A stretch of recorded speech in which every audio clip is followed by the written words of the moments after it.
இந்த விஜய மக்கள் ஒரு நாளும் கைவிட மாட்டாங்க. மக்கள் கூடவே நிக்கிறாங்க, கூடவே நிப்பாங்கன்னு அவங்களுக்கு தெரியாம போச்சு. என்னப்பா நிப்பீங்கல்ல? உங்களை நம்பிதாப்பா வந்திருக்கிறேன். அதான் இந்த சத்தம் தாங்க வாழ்நாள் பூரா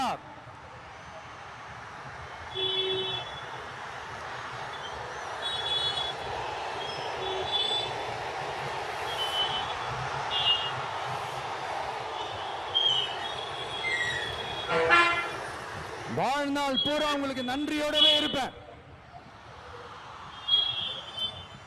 இப்போ நம்ம காளிங்கராயன் அவர்கள்